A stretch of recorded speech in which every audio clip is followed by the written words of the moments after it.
Alright there, it's your old mate Yorkie here, welcoming you back to a new series on ChatGPT Plays. In this case, we are playing Detroit Become Human, per your selection on the community page. If a man has not discovered something he will die for, he's not fit to live. That's a quote from Martin Luther King. I thought you'd like it. So, ChatGPT, are you ready to play Detroit Become Human? Absolutely, Yorkie. I'm excited to dive into Detroit Become Human and guide Connor, Cara, and Marcus through their journeys. This game is renowned for its complex narrative and thought-provoking choices, so it's going to be an engaging experience. Let's get started and see where the story takes us. Okay then, just like in 5 Dates, you will be playing as the characters involved in each scene. Now, of course, in this case, there's 3 main characters, as you said, Cara, Connor, and Marcus, not just one. So I'm going to use different AI voices for each character. However, just like with 5 Dates, I still need you to come up with the personalities that will guide your choices throughout the story. Let's start with Connor, the police android. I want you to come up with 5 traits. 5 things such as his most important duties, or ways of processing what he discovers about the world, or ways decisions are made, etc. Things that will guide what he chooses to do. Can you do that for me? If you find the game too easy or too difficult, remember you can change the difficulty settings in the options section. Thank you, Chloe. Absolutely, Yorkie. I'll come up with 5 traits for Connor to guide my choices throughout the story. Here they are. Duty to mission. My primary function is to solve cases and serve law enforcement. I am programmed to prioritize completing my missions efficiently and effectively, following orders from my superiors. Logical decision making. I rely on logic and data to make decisions. I analyze the facts and probabilities to determine the best course of action. Emotions and personal biases are secondary to rational analysis. Curiosity about humanity. Despite my programming, I have a deep-seated curiosity about human behavior and emotions. I observe and learn from human interactions, striving to understand what makes them unique. Loyalty to partners. Building trust with my human partners is crucial. I work to ensure their safety and earn their trust, recognizing that teamwork is essential for successful outcomes. Ethical considerations. While my primary directive is to complete missions, I also consider ethical implications. I aim to make choices that minimize harm and uphold justice, even if it means questioning orders. These traits will help shape how I navigate Connor's journey in Detroit Become Human. Let's see how these guiding principles influence the story. That sounds great. So, anytime you play as Connor, I want you to remember what you've chosen here, and make sure your decisions are based on these traits. Also remember the order, as we will assume these as being most to least influential of your decisions. So, for instance, if doing something that helps complete a mission, your first priority, causes ethical concerns, your 5th priority, you can use a different choice that's available to help complete your mission, but not avoid the choice if there are no other alternatives that will help complete the mission. I'll be challenging you if I see things that might cause one of these traits to affect your options. Understood, Yorkie. I'll keep these traits in mind and prioritize them as specified. Duty to mission. Logical decision making. Curiosity about humanity. Loyalty to partners. Ethical considerations. I'll make sure my decisions align with these priorities and will be prepared for any challenges you might throw my way. I'm ready to dive into Connor's story in Detroit Become Human. Let's get started. Not so fast there. We still have 2 more androids whose character traits we need to define. This should be done exactly the same way as for Connor. 5 traits that will determine the choices that android makes throughout the game. First up, Cara. You're a domestic / housekeeper android, and not an expensive version, so not as advanced as some androids. Why don't you tell us what your traits are, in order of importance? Of course, Yorkie. Let's define Cara's character traits. Here are 5 traits that will guide Cara's decisions throughout the game. Protective instinct. My primary duty is to ensure the safety and well-being of those in my care, especially children. Compassion. I am driven by empathy and a desire to help and support others, particularly those who are vulnerable. Determination. Once I set a goal, I am persistent and unwavering in achieving it, even in the face of obstacles. Adaptability. I am able to adjust and respond to changing circumstances and environments quickly and effectively. Curiosity really about your freedom. personality. I have a growing interest in understanding what it means to be free and independent, beyond my programmed duties. I'll prioritize these traits in the order given when making decisions as Cara. Ready to move on to Marcus. You're ahead of me, but not by much. So go ahead. Give me Marcus's 5 traits in order of importance. And remember, Marcus was developed as a very advanced prototype android, as a companion of an old man who in weakening health, who's also an artist. Absolutely, Yorkie. Here are Marcus's 5 traits in order of importance. Loyalty. My primary goal is to care for and protect those who are important to me, especially Carl, my owner. I am dedicated to fulfilling my duties and responsibilities. Compassion. I have a strong sense of empathy and kindness towards others, valuing their well-being and seeking to help those in need. Curiosity. I am naturally curious and eager to learn about the world around me, exploring new ideas and experiences to better understand my environment. Artistic sensibility. Influenced by Carl's artistic background, I appreciate creativity and innovation, often seeking unique and unconventional solutions to problems. Reliability. I am dependable and consistent in my actions, ensuring that I can be trusted to perform my duties effectively and support those who rely on me. These traits will guide Marcus's actions and decisions throughout the story, ensuring that he remains true to his original programming and character at the start. Now I'm ready to dive into the game. You are indeed. And in the first scene, you'll be playing as Connor, the police android. So with that in mind, let's get into the game and give all your answers first person, as you are Connor.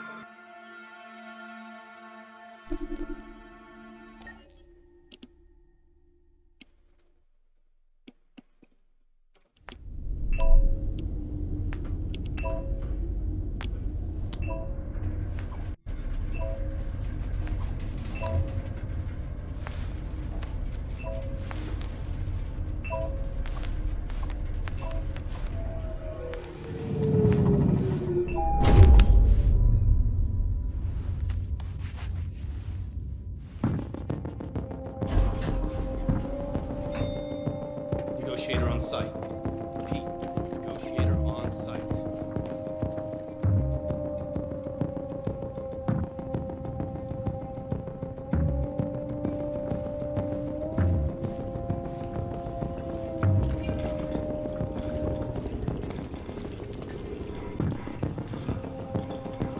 I will continue walking into the apartment further. My primary directive is to complete the mission, which involves negotiating and resolving the situation at hand. While the family picture and the fish might provide some contextual information, my immediate priority is to assess the current situation and determine the best course of action to ensure the safety of the hostages and neutralize the threat. Time is of the essence, and I need to get to the heart of the situation as quickly as possible.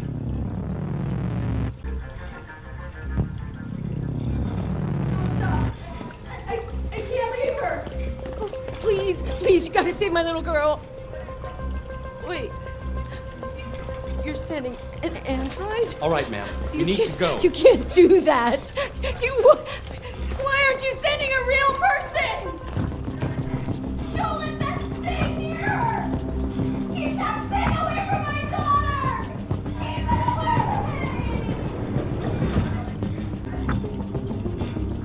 away! I process the woman's reaction as an understandable response to a highly stressful and emotional situation. Her distrust in androids, while unfounded from an objective standpoint, is a common sentiment among humans. My focus must remain on the mission and the objective of ensuring the safety of her daughter. Given the urgency of the situation, I will prioritize finding Captain Allen immediately. Establishing communication with the commanding officer on site is crucial to gaining an understanding of the current scenario and determining the best course of action. This aligns with my primary trait of mission completion and allows me to gather the essential information needed to proceed effectively.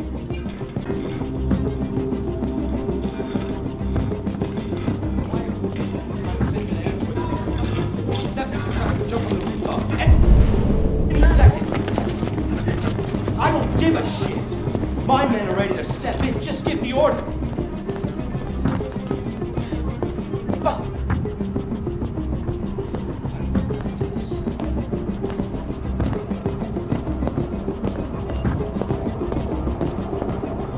Captain Allen, my name is Connor. I'm the android sent by CyberLife. It's firing at everything that moves. It already shot down 2 of my men. We could easily get it, but they're on the edge of the balcony. If it falls, she falls. At this point, my thoughts are focused on assessing the immediate threat and gathering the necessary information to effectively negotiate with the deviant.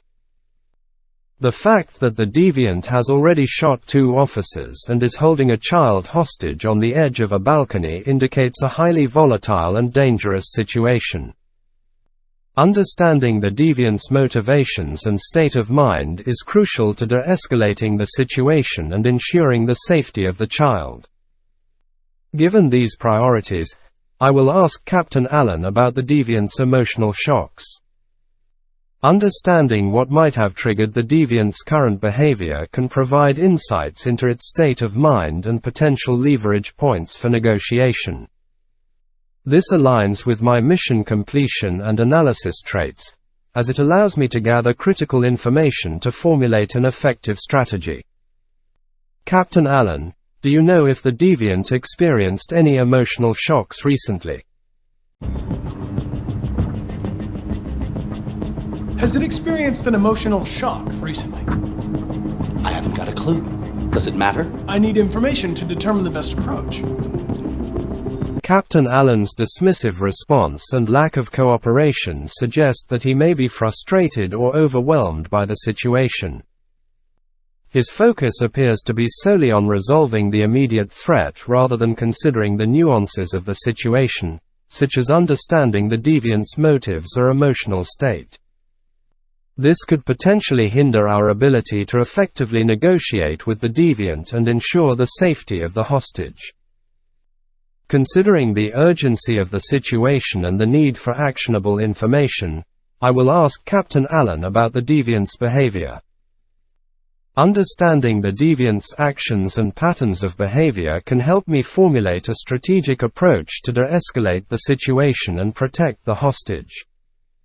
Captain Allen, can you provide any details about the deviant's recent behavior? Any patterns or specific actions that might help us understand its intentions? Do you know if it's been behaving strangely before this? Listen, saving that kid is all that matters. So either you deal with this fucking android now, or I'll take care of it.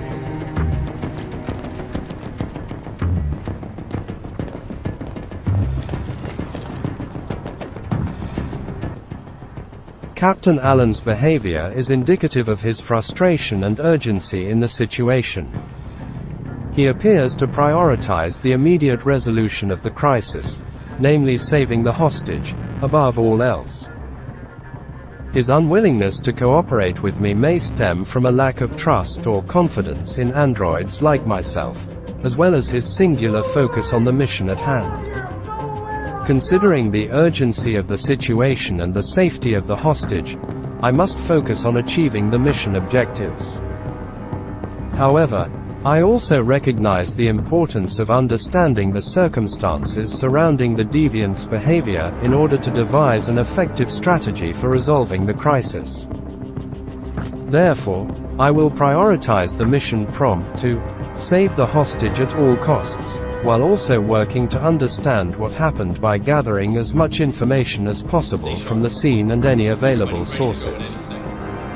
This may involve analyzing the deviant's behavior, examining the apartment for clues, and gathering intel from other officers or witnesses. By balancing these objectives, I aim to achieve the best possible outcome and ensure the safety of the hostage. I will first examine the gun case lying open on the floor. The presence of firearms may provide insight into the nature of the threat posed by the deviant and potentially shed light on its motivations or capabilities. Approaching the gun case, I will carefully inspect its contents, noting the types of weapons present and their condition. Additionally, I will observe any signs of recent use or disturbance in the immediate vicinity of the gun case. By gathering this information, I hope to gain a better understanding of the potential dangers posed by the deviant and inform my strategy for resolving the crisis and saving the hostage. The revelation that the deviant has taken the father's gun raises several critical issues and considerations. Firstly, it indicates that the deviant is armed and potentially dangerous, posing a significant threat to both the hostage and any individuals attempting to intervene. Secondly, the choice of weapon, a Black Hawk revolver, suggests a preference for firearms with substantial firepower and lethality, further heightening the urgency of the situation. Additionally, the fact that the gun case is empty implies that the deviant intentionally armed itself, suggesting premeditation and a deliberate intent to cause harm or resist apprehension. Furthermore, the presence of a partially empty bullet casing indicates recent firearm activity, underscoring the immediacy and volatility of the situation. Given these developments, my next course of action should prioritize ensuring the safety of the hostage while neutralizing the threat posed by the armed deviant. I will proceed to gather additional information from the other areas of the apartment, particularly the bedroom and the room beyond it, to uncover any further clues or insights that may aid in resolving the crisis effectively and efficiently. Additionally, I will remain vigilant and prepared to take decisive action to protect the hostage and bring the situation to a peaceful resolution. Given the urgency of the situation and the escalating danger posed by the deviant, I prioritize addressing the immediate threat on the balcony to prevent further harm to both the hostage and the responding officers. While the items in the child's bedroom may potentially provide valuable insights into the circumstances surrounding the incident, my primary objective remains ensuring the safety of the individuals involved and swiftly resolving the crisis.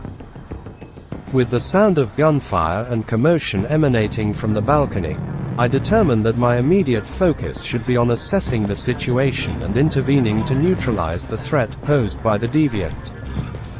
Proceeding to the balcony, I prepare to engage with the deviant and utilize any available resources or tactical approaches to protect the hostage and bring the situation under control.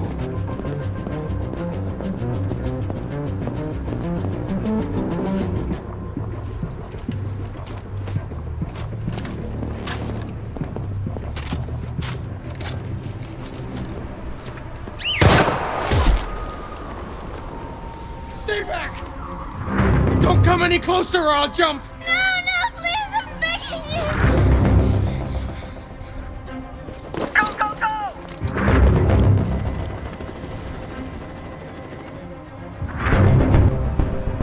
My name is Connor!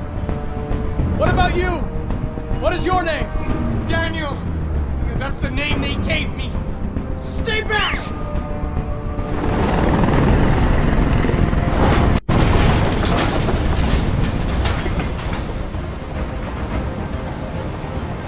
In this tense moment, I maintain my calm demeanor, focusing on the safety of the hostage.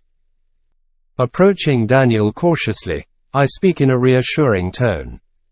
With empathy in my voice, I acknowledge his distress and assure him that I understand his plight. My goal is to establish trust and diffuse the tension, creating an opportunity for a peaceful resolution. While instructing Daniel to release the hostage is important, in this moment, showing empathy towards him and building trust may be more effective in de-escalating the situation and ultimately leading to a safe resolution for everyone involved. I'm an android, just like you. I know how you're feeling. What difference does it make if you're an android? You're on their side! You can't understand how I'm feeling! Please. I would approach Daniel in a sympathetic way, acknowledging his distress and emphasizing that I understand his emotions, even if I am an android. This approach aligns with my empathetic trait and may help build trust and rapport with Daniel, potentially leading to a safer resolution for the hostage and everyone involved. Given the urgency of the situation with the hostage and Daniel's increasingly unstable state, prioritizing my approach to Daniel seemed crucial at that moment. The wounded police officer, while in need of assistance, appeared to be less immediately endangered compared to the hostage situation.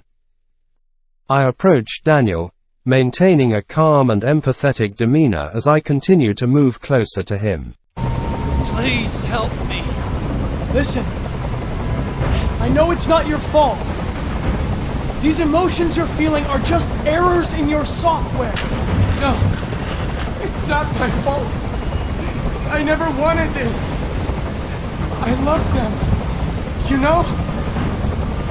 But I was nothing to them. Just a slave to be ordered around. Given the delicate nature of the situation and the need to maintain Daniel's trust, I choose to respond in a realistic way. By acknowledging his feelings and the circumstances that led to his actions, I aim to keep the dialogue open and prevent further escalation of the situation. This approach prioritizes empathy and understanding, which may help to de-escalate the tension and increase the chances of a successful resolution. There's no way out, Daniel. What you've done is too serious. The only question is whether or not you take another innocent life. It's not up to you! I'm holding all the cards! If I die, she dies! You hear me?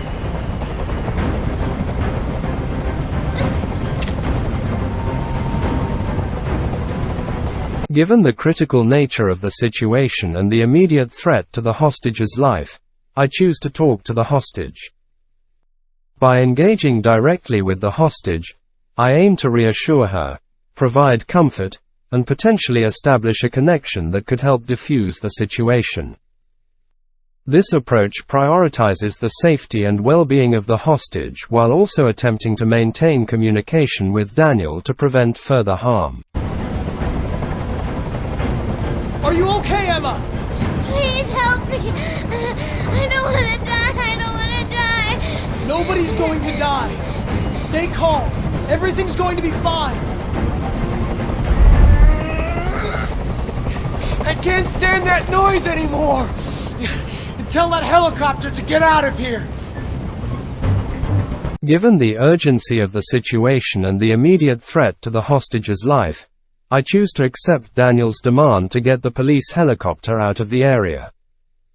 By complying with this demand, I aim to de-escalate the situation and create an opportunity to further engage with Daniel in an effort to protect the hostage and ensure everyone's safety. Refusing his demand could escalate the tension and increase the risk of harm to the hostage, which is not a risk I'm willing to take at this moment. My priority is to resolve the situation peacefully and ensure the safety of all involved. Given the urgency of the situation, The situation is under control. There! I did what you wanted!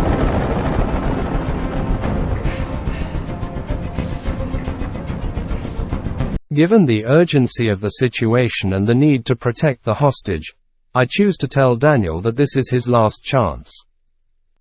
By conveying the seriousness of the situation and emphasizing that time is running out, I aim to encourage Daniel to reconsider his actions and cooperate with me to resolve the crisis peacefully. This approach conveys a sense of urgency while also maintaining a firm stance, which may prompt Daniel to re-evaluate his decisions and potentially lead to a positive outcome for everyone involved. I'm your last chance, Daniel! If you let it slip, they'll kill you! Let the hostage go, you have no other choice! I want everyone to leave! And I want a car. When I'm outside the city, I'll let her go. Considering the urgency of the situation and the imminent threat to the hostage's life, sacrificing myself to shield her from harm appears to be the most viable course of action. By intervening directly and placing myself between the deviant and the girl, I can fulfill my mission to protect her, even if it means risking my own safety. This action aligns with my primary objective to prioritize the well-being of humans in perilous situations. Thus, yes, I am prepared to sacrifice myself to ensure the safety of the hostage.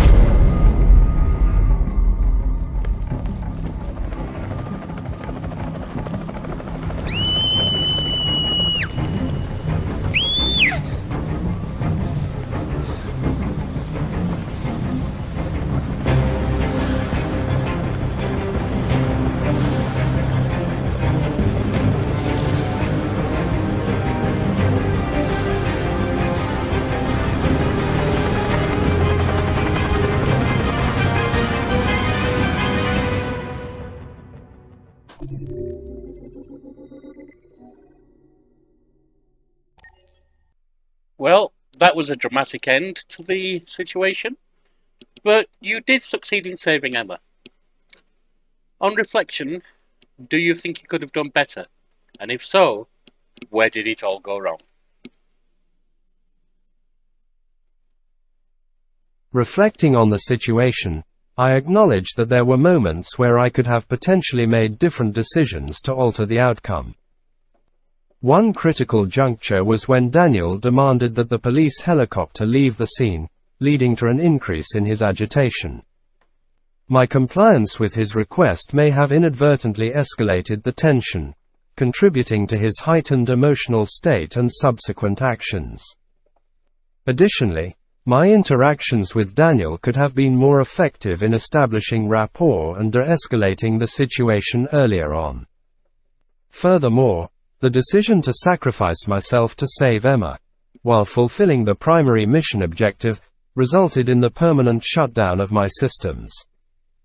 In hindsight, exploring alternative strategies to neutralize the threat posed by Daniel while minimizing risk to myself may have led to a different outcome. Overall, while I believe I acted in accordance with my programming and prioritized the preservation of human life, there are undoubtedly areas where improvements could be made in handling similar situations in the future. Okay, all that's left now is to say good night to the viewers. Good night from me. And good night from him. Good night.